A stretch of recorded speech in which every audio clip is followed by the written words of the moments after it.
Today we will be comparing the two latest Dragon Ball Z games of this generation, Raging Blast 2 and Ultimate Tenkaichi. It is time to find out which of these two games lists up the Dragon Ball Z legacy the best.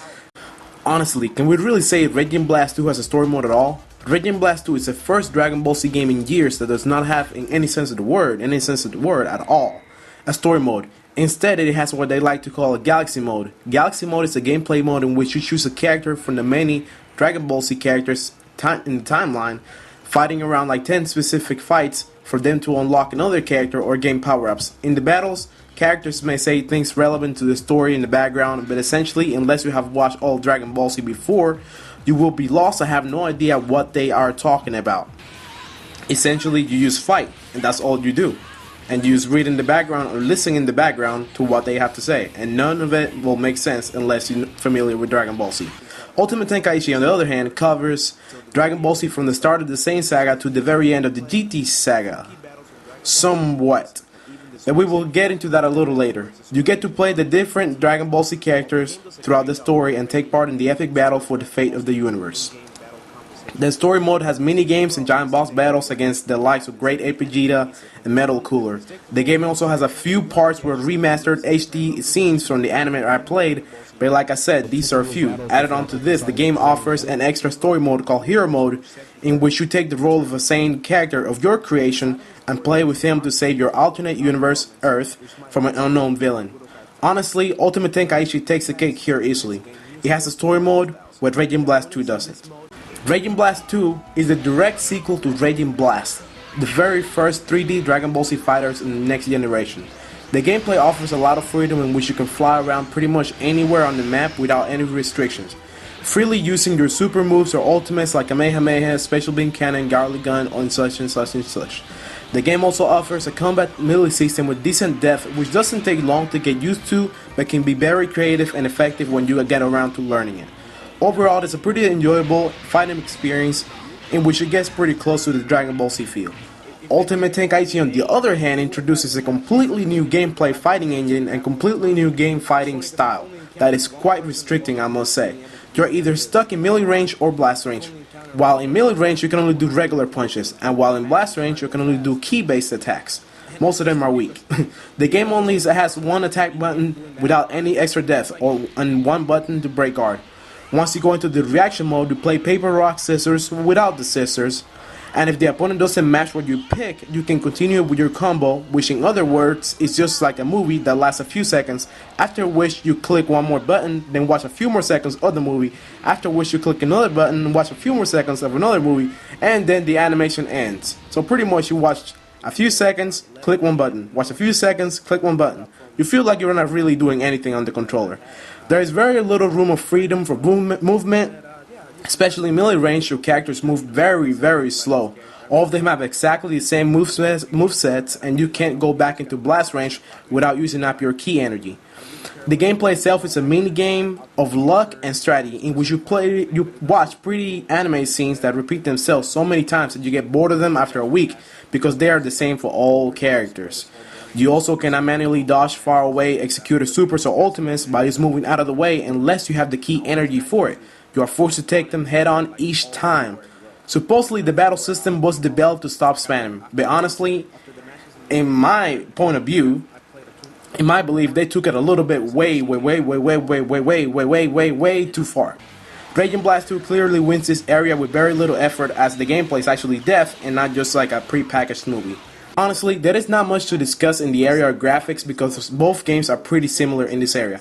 One noticeable difference though is the character models in Raging Blast 2 look as though they are made of plastic, and then they stand out way too much in the screen, if you guys know what I'm talking about.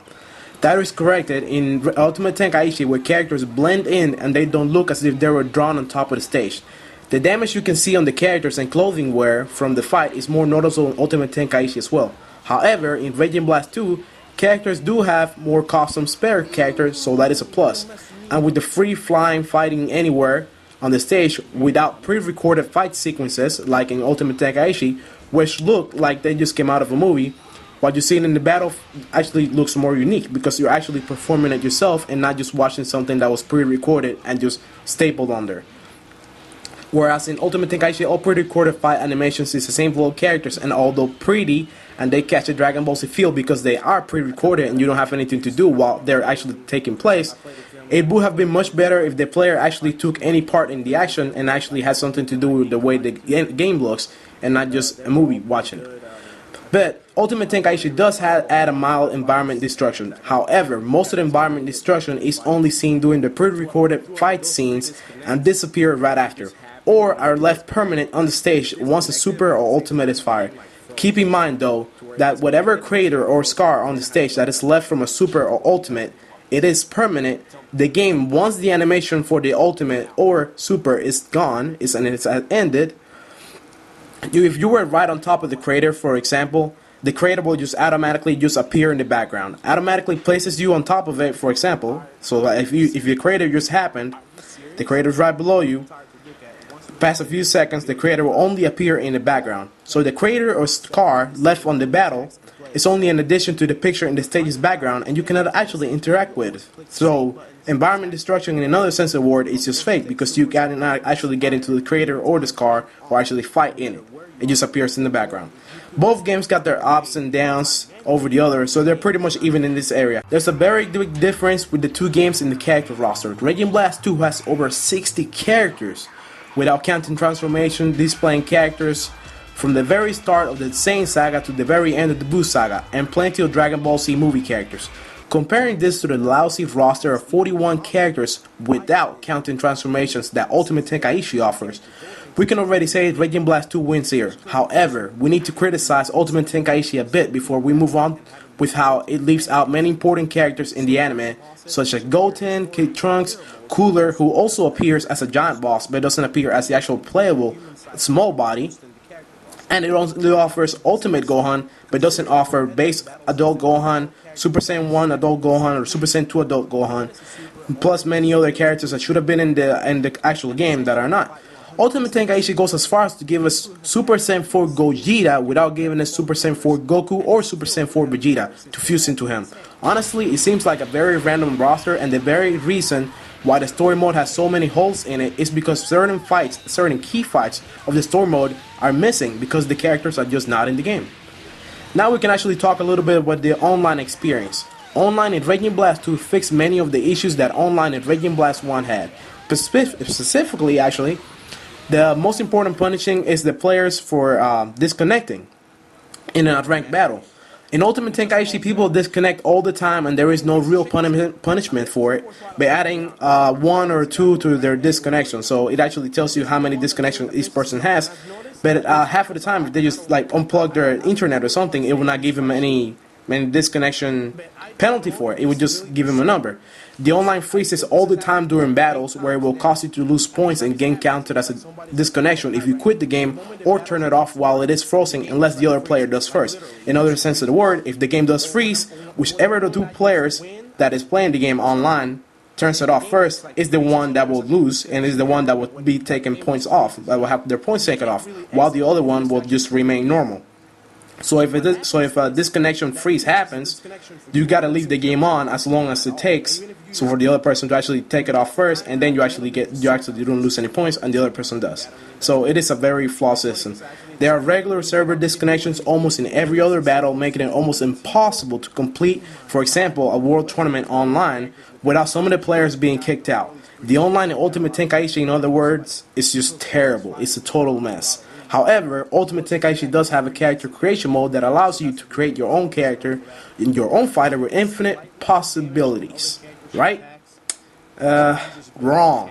You can only create a Saiyan character, and the character creation options are limited, with most variety being focused around the custom color, the hair color, eye color, skin color, whatever it might be. But it's mainly just colors. They don't give you a lot of different costumes that you can put on characters, or a lot of different they don't get any races besides Saiyan. So all the characters look a lot alike. The overall character creation feels much like a test run, like they barely put any effort into it when adding it to the game. It is a nice little addition, but seriously lacking creativity. Plus, your created characters must level up a lot before you can go online and be able to fight toe-to-toe with standard characters from the DBC cast, because your created character starts out rather weak. My final verdict Dragon Blast 2 is hands down the better game. Although it does not have a story mode, everything else it does is better. The game seems to be directed towards an audience that for all intents and purposes already knows everything about the anime storyline and leaves that part out. Compared to Ultimate Tenkaichi, where you get little movement freedom, online is terrible, you're forced to take its supers head on, all characters fight 99.99% the same, the character roster is horrendous, terrible, and more. There should be no reason to question this absolute fact. Dragon Blast 2 wins, Ultimate Tenkaichi loses. Dragon Blast 2 wins by a very long shot, and that is my final verdict. If you don't like it, suck it. Peace.